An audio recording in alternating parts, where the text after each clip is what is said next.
नमस्कार दोस्तों, नरेंद्र मोदी अब तक बोले नहीं हैं। 10 साल हो गए हैं, 10 साल से वो मौन साधे हुए हैं। उन्होंने 10 साल में कुछ नहीं बोला है। 10 साल में बनारस का आपको दिख गया होगा कि औरंगजेब के बाद अगर सबसे ज्यादा मंदिर किसी ने तोड़ा है तो नरेंद्र मोदी ने तोड़ा है। कुछ नहीं किए हैं मोदी जी। भैंस पाली थी, मेरा भैंस सब निकलवा दिए। शहर से भैंस निकालो, शहर से भैंस निकालो, कहाँ लेके जाएंगे भैंस को? 200 साल 300 500 साल पुराने मंदिरों को इस सरकार ने तोड़ दिया। जो पकौड़ा तोड़ने की बात है, इस ऐसे में तो बोलेंगे भीख मांगना भी एक रोजगार ही है, तो इसको भी रोजगार की तरह प्रस्तुत किया जाना चाहिए ना। इस बार जो वोटिंग होगा वो शिक्षा पर होगा, वो रोजगार पर होगा। इन मुद्दों को लेकर हम लोग वोटिंग करेंगे इस बार 1 तारीख। पूरे वाराणसी को गुजरातियों से भर दिया गया है। बनारस को तो इतना भयंकर ही मूर्ख बनाए कि ऊँटों का सपना दिखा के जो है टोटो का सर बना दिए। प्रधानमंत्री पद पे रहने लायक ही नहीं है, गलती से बैठ गए। अब उनसे हमारी हाथ जोड़ के यहाँ के छात्रों के तरफ से निवेदन है कि उस कुर्सी को छोड़ दें। 3 इडियट सबको पसंद है, लेकिन जिसके ऊपर बनी है सोना मांगचू के ऊपर वो धरना प्रदर्शन कर रहे हैं, लद्दाख को बचाने की कोशिश कर रहे हैं, लेकिन उस पर एक भी टिप्पणी आई बीजेपी की ओर से? एक भी टिप्पणी नहीं आई, ना मणिपुर पे आई, ना इस पे आई। कोई भी पेपर लीक होता है, इनकी कोई टिप्पणी ही नहीं। आप कह रहे हैं जीडीपी बढ़ रही है, इन्फ्लेशन घट रहा है। यदि जीडीपी बढ़ रही तो पर कैपिटा इनकम क्यों घट रहा है? इस बात पे कोई बात नहीं करता है। नीचे से पैंट उतरता जाए, ऊपर से आप तौलिया उठाते जाइए। देश में भुखमरी का हालत आ जाए, पढ़ने को न मिले, ठीक है, रोजगार न मिले। अब चले हम पीएचडी करके पकौड़ा लगाएं, मोदी जी इसको कहेंगे रोजगार है, तो हम इसको रोजगार नहीं मानते हैं। मेरे बाबा बहुत कम पढ़े लिखे थे, 3 तक पढ़े थे, और बाबा 3री क्लास पढ़े तो पिताजी को भेजे कि नहीं जाके तुम काशी हिंदू विश्वविद्यालय से शिक्षा दीक्षा लो। ये पता नहीं कौने तरीका से पढ़ रहे थे कि ये तो छोड़िए, इनके साथ जो है जिनको चाणक्य का नाम भी उल्टा दे देना है। जितना ज़्यादा मूर्ख उतना बड़ा नाम। 14 में आने से पहले उन्होंने बोला था पब्लिक में आके कि भाई मैं आप लोगों का नौकर हूँ।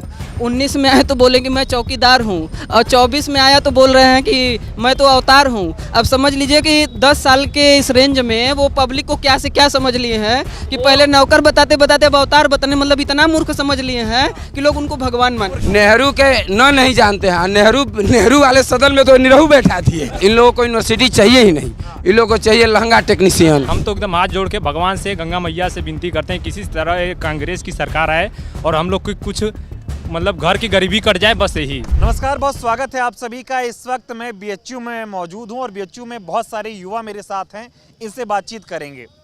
6 चरणों का मतदान हो चुका है, अब 7वें चरण के मतदान की बारी है।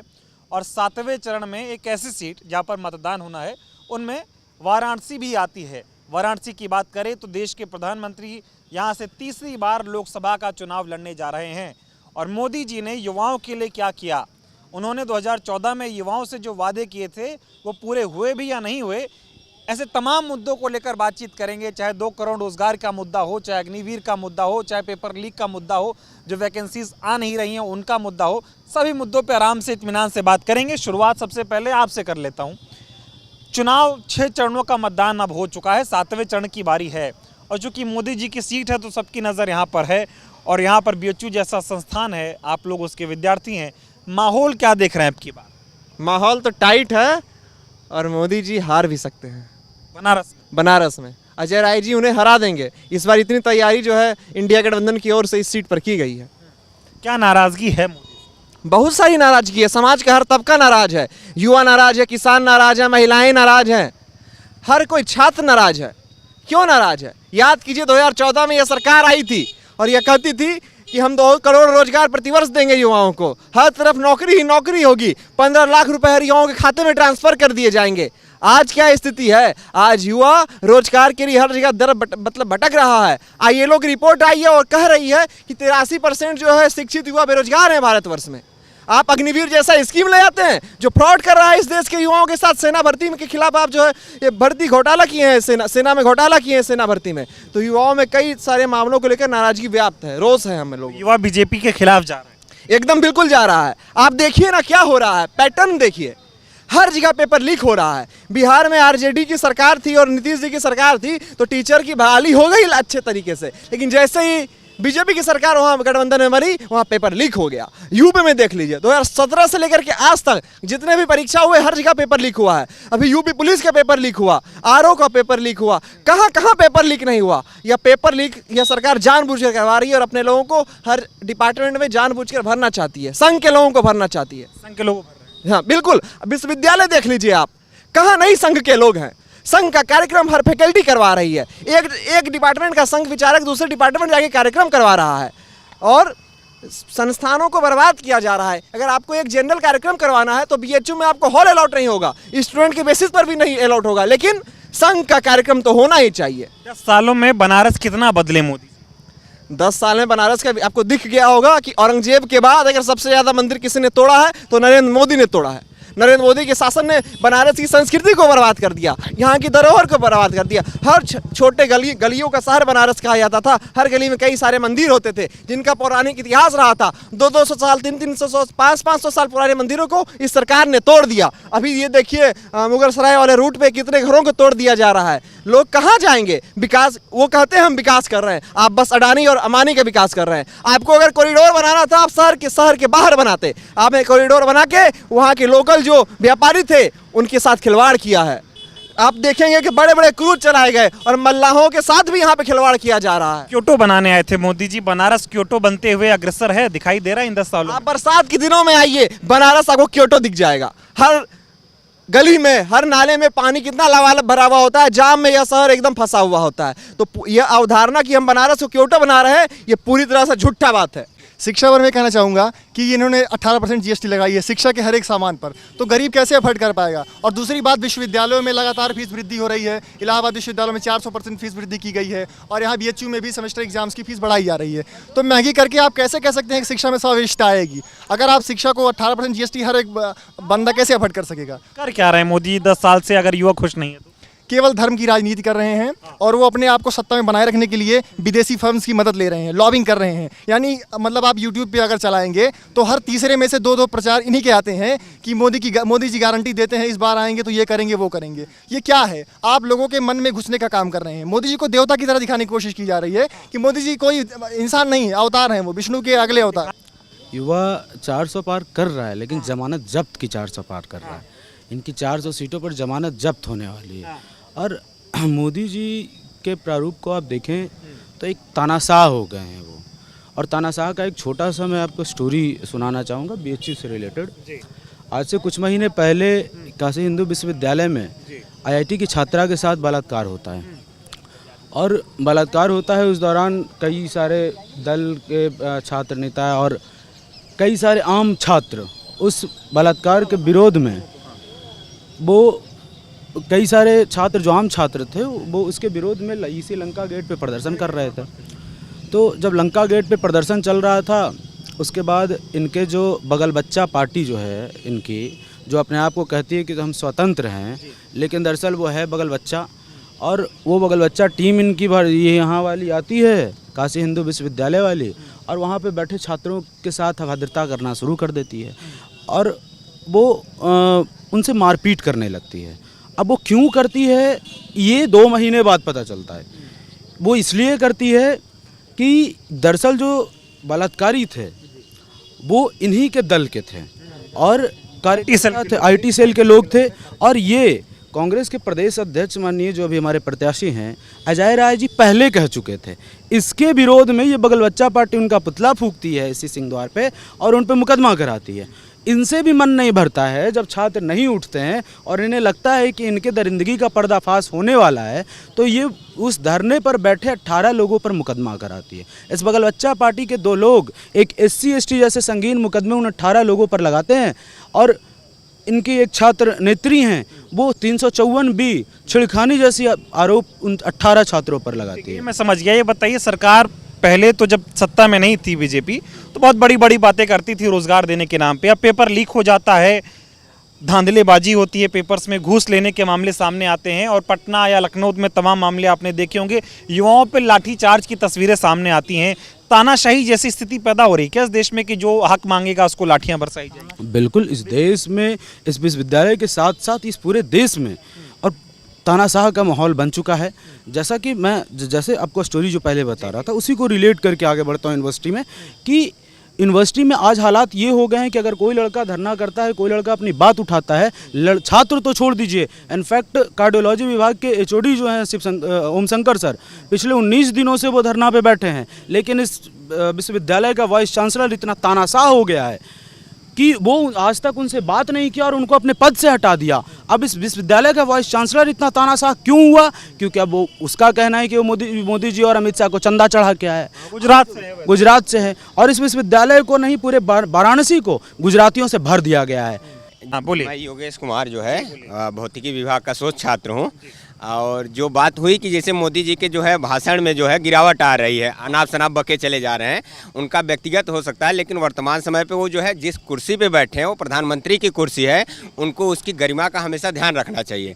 आपको बताएं कि भारत की जनता जो है बहुत जो है इमोशनल है, हाँ, और बहुत जो है यहाँ के लोग बहुत अच्छे होते हैं। वो आज नहीं 2014 से ही ऐसे अनाप शनाप बक रहे थे, लेकिन लोग उनके बहकावे में आ गए। अचानक से उनके भाषा में गिरावट नहीं आई। उन्होंने जितना बोला 14 से मैं 24 तक देख रहा हूँ, सब झूठ ही बोला, उसमें एक भी चीज़ उन्होंने सही नहीं बोला। आपको बता दें कि केवल ये विश्वविद्यालय बनारस हिंदू विश्वविद्यालय का माहौल नहीं, जितने भी सेंट्रल यूनिवर्सिटी हैं उसमें इतना मतलब डर का माहौल बना दिए हैं, इतना डर का खुल के कोई बोल नहीं पाता। अभी मैं यहाँ बोल रहा हूँ, मुझे ये डर है हो सकता है मेरे खिलाफ कोई कार्रवाई हो जाए। इतना तन अपने लोगों से भर दिए हैं, केवल इनके कुछ चुनिंदा लोग हैं वो छात्रों से बात ही नहीं करते। आप कोई शिकायत करेंगे आपको डिवायर कर देंगे, आपका इनरोलमेंट नंबर मतलब जो है कैंसिल कर देंगे, आपका नाम कट जाएगा। यहाँ हम लोग ने 53 दिन तक जो है धरना दिया नॉन नेट फेलोशिप बढ़ाने के लिए। उसके खिलाफ सबके खिलाफ जितने बच्चे थे यहाँ स्कॉलर जितने, सबके खिलाफ कार्रवाई हो गई। और उस मुद्दे को माननीय शशि थरूर जी ने राज्यसभा में भी उठाया कि 2008 से अभी तक जो है फेलोशिप नहीं बढ़ी। आपको बता दें इतनी भीषण गर्मी हो रही है और इस समय भी बीएचयू के जो है कई पेड़ मतलब हजारों पेड़ काट के बेच दिए। ये तनाशाह देखिए, उसमें मतलब चंदन के भी पेड़ हैं, सोचिए बेच दे रहे हैं पेड़।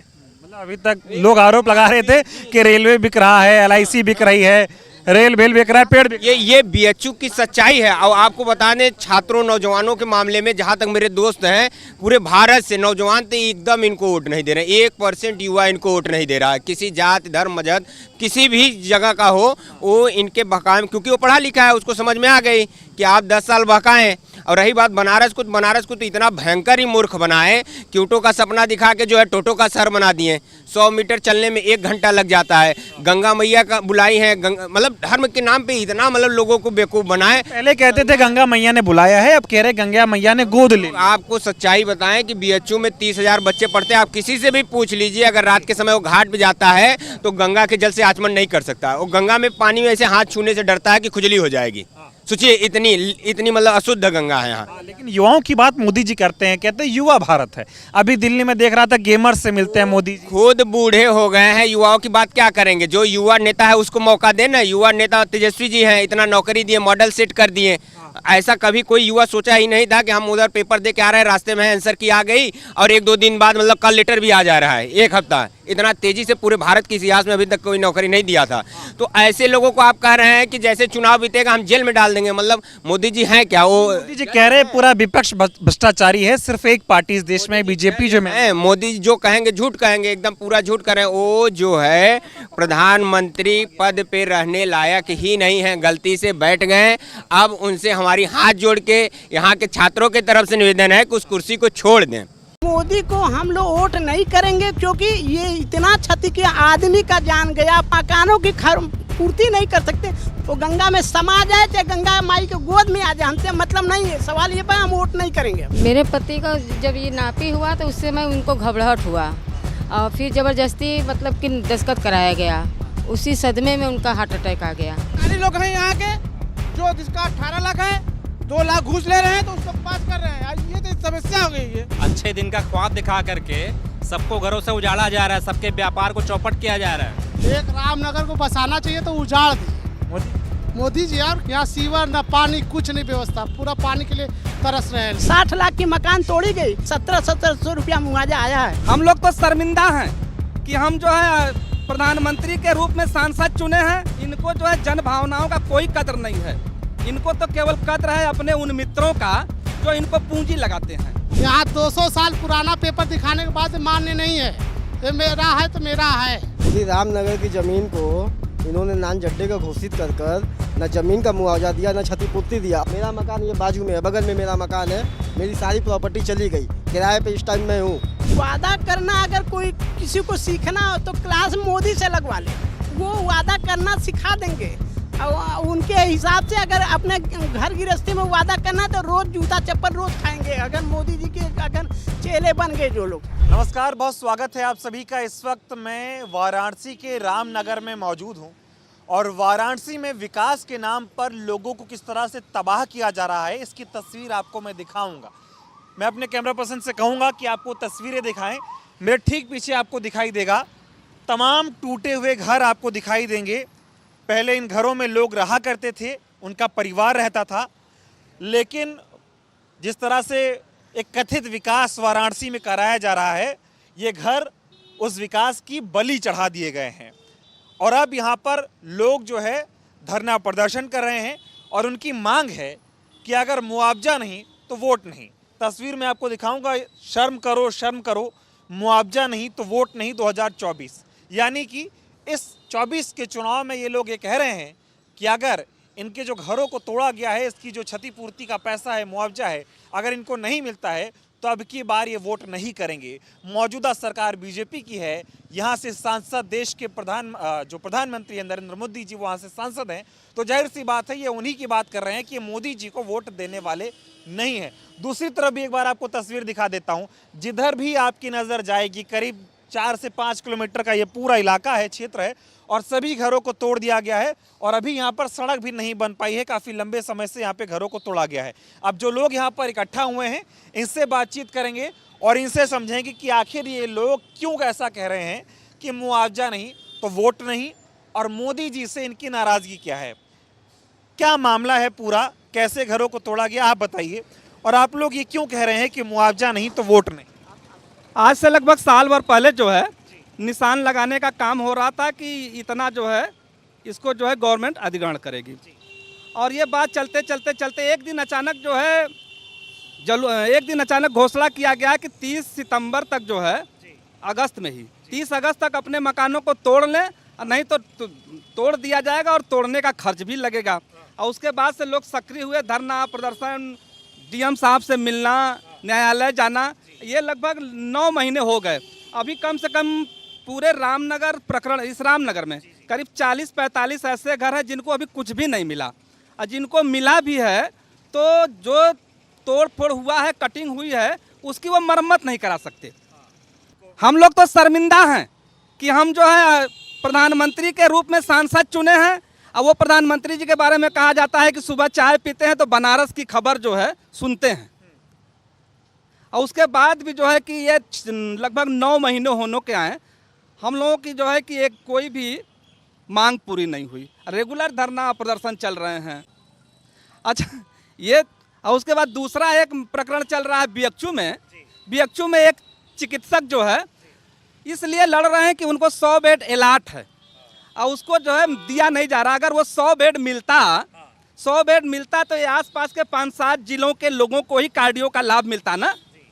तो ये सब घटनाएं जो हैं ये दिखा रही हैं कि कितने तानाशाही लोग हैं। इनको जो है जन भावनाओं का कोई कद्र नहीं है। इनको तो केवल कद्र है अपने उन मित्रों का जो इनको पूंजी लगाते हैं। अभी जैसे बंदरगाह के बगल वाला फ्रंट विलेज का मामला है, ये खुल्लम खुल्ला जो है सारे लोग कह रहे हैं कि वो परियोजना फेल हो गई, और वो जो है किसी खास व्यापारी ग्रुप को जाना है। हम लोगों को, किसानों को जो सर्किल रेट या मुआवजा मिल रहा है वो लगभग, अगर उसको वो कृषि में लेते हैं तो 1 से 1.5 लाख रुपए, सड़क के एकदम किनारे की ज़मीन। अगर उसको आवासीय में लेते हैं तो वो लगभग 3 लाख के आसपास पहुंच जाता है। जबकि वो ज़मीन खरीदने जाएंगे तो वो ज़मीन जो है 30 लाख, 40 लाख, 45 लाख, 50 लाख रुपए विश्व की है। हम तो शर्मिंदा हैं भाई देश के प्रधानमंत्री जी से, ये नगर शर्मिंदा है। बाबू जी आप बतावें, मोदी जी से शर्मिंदा क्यों है? शर्मिंदा इसलिए हैं कि सारे के सारे उनके काम जो है पूंजीपतियों के लिए हो रहे हैं, गरीबों के लिए तो कोई काम दिख नहीं रहा है। हम लोगों के लिए तो केवल 5 किलो राशन है। एक और नारा आ रहा है, 2 जून की रोटी के लिए 1 जून को मतदान करें। 2 जून की रोटी के लिए 1 जून को मतदान करें। क्या विकास करा रहे हैं? कुछ नहीं विकास करा रहे हैं। देखिए ये सब विकास है, देख लीजिए ये सब विकास है। तस्वीरें दिखाइए थोड़ा इधर की और ये बताइए कि यहाँ पे किस तरह का विकास कर रहे हैं। हाँ। कुछ नहीं विकास कर रहे हैं, क्या कर रहे हैं? ऐसे ही है सब, बस इसी तरफ फैला के छोड़ दिए हैं सब, कोई काम नहीं हो रहा है। तो वो तो कहते हैं मोदी को वोट करो तो विकास होगा। है? कहते हैं मोदी, वो तो कहबे करेंगे कि पहले विकास होगा फिर उसके बाद वोट करो। पहले विकास कराइए तो वोट लेंगे कि वैसे लेंगे। भैया रुकिए जरा 2 मिनट, क्या नाम हुआ? क्या हुआ है यही देखिए है, मर रहे हैं लोग। किराए के मकान भी इतना तो मिला भी नहीं है, उसको किराए के मकान पर रह के कितना 5,000 रुपया महीना 8,000 रुपया महीना किराया दे रहे हैं हम लोग। और देखिए कहाँ जाएंगे हम लोग। आपका भी घर टूटा है? हमारा भी टूटा है, 2 दुकानें हमारा भी टूटा हुआ है। आगे बताइए। तो मोदी जी कह रहे हैं बनारस का विकास करा रहे हैं, बनारस की जनता खुश है। ठीक, कहाँ खुश है? सबको तकलीफ है, किसी को खुश नहीं है कोई। इसलिए कि भाई जो किराए पर मकान पर रहेगा तो बताइए क्या तक कुछ मिला है? अपना घर तोड़वा के। हाँ, जब जिसको टीना का है उसको 80 हज़ार रुपये मिल रहा है। यहाँ जिसका मकान है उसको 1 रुपया अभी तक मिला नहीं, 16,000 रुपया मुआवजा दिखाया जा रहा है। बताइए क्या तकलीफ? तकलीफ तो हो रहेगा तभी ना आदमी होगा देगा वोट। मेरे पति का जब ये नापी हुआ तो उससे मैं उनको घबराहट हुआ और फिर ज़बरदस्ती मतलब कि दस्तखत कराया गया, उसी सदमे में उनका हार्ट अटैक आ गया। जबरदस्ती घर तोड़ा गया? जी, ज़बरदस्ती तोड़ा गया। और अब घर टूट गया है तो रहते कहाँ हैं? किराए पर रहते हैं हम लोग हैं, सब लड़का हमारे 2 जगह किराए पे हम लोग हैं। 10,000 रुपया महीना किराया दे रहे हैं हम लोग। घर कहीं है भी नहीं हम लोग के। और घर कैसे चल रहा है? अब कैसे चला, जैसे मजदूरी है कर रहे हैं, चल रहा है किसी तरह। अब आपके जो है पति इस दुनिया में नहीं? नहीं, मेरे पति नहीं है इस दुनिया में। घर तोड़ने की वजह से सदमे में चले गए। किसको इसका जिम्मेदार माने? अरे जो इस देश का है वही, उसी को न मानेंगे। जो हमारा सांसद है, अपने प्रतिनिधि को मानेंगे और किसको मानेंगे? हमारे जो सांसद है, हमने जिनको चुन कर भेजा है, सांसद में दिल्ली में बैठाया है, मैं उनको मानूंगा ना। ऐसे रामनगर में ऐसे निर्मम हत्या 2 हुई है, एक हमारे चाचा जी की हुई है और एक आगे हुई है। ये पूरा प्रशासन का दबाव था इस पर। क्या कहना चाहेंगे आप मोदी जी से? भाई हम लोग को कोई भाई उसका ठिकाना दे, हम लोग को जब टूटा है घर हम लोग को कहीं ठिकाना दे। बोलने दीजिए। मुआवजा भी नहीं मिला कुछ। हाँ, मोदी जी कह रहे हैं कि सबको घर दे रहे हैं, सबका घर बसा रहे हैं। हमको तो नहीं मिला ना, हमको तो कोई लाभ नहीं मिला ना। हाँ, मुझको तो कोई लाभ नहीं मिला ना, मेरा तो टूट गया। हम लोग तो बिखर गए सब परिवार, तो बताइए कहाँ जाएं? इस समय तो हम लोग बिखरे हुए हैं, सदमे से गुजर रहे हैं हम लोग। बताइए अब हम लोग को कुछ ठिकाना चाहिए ना, उनको ठिकाना देना चाहिए। बोले तो कि आवास मिलेगा, ये मिलेगा, वो मिलेगा। दुनिया भर का ये सौरभ श्रीवास्तव भी आए थे, दुनिया भर का बात बोल कर गए, कहीं कुछ तो नहीं मिला हम लोग को। दुख से गुजर रही हैं, इसका आप अंदाज़ा भी नहीं लगा सकते हैं। अच्छा खासा घर था, उस घर को तोड़ा गया, मुआवजा भी नहीं मिला। नहीं मिला है। और सुबह जो है घर को नापा गया कि कितना तोड़ना है, और इनके जो पति थे वो इतने सदमे में आ गए कि जिस मेहनत से घर बनाया गया और उनको रात में हार्ट अटैक आया और उनकी जो है उनका निधन हो गया। ये पीड़ा वाराणसी के रामनगर के लोगों की है और ये पीड़ा देश के जो प्रधानमंत्री हैं उन तक नहीं पहुंची है। उनको कोई फ़र्क नहीं पड़ रहा है कि बनारस में रामनगर नाम की कोई जगह भी है, वहाँ पर लोगों घरों को तोड़ा गया है और इस तरह सदमे में आकर लोगों की मौत हुई है।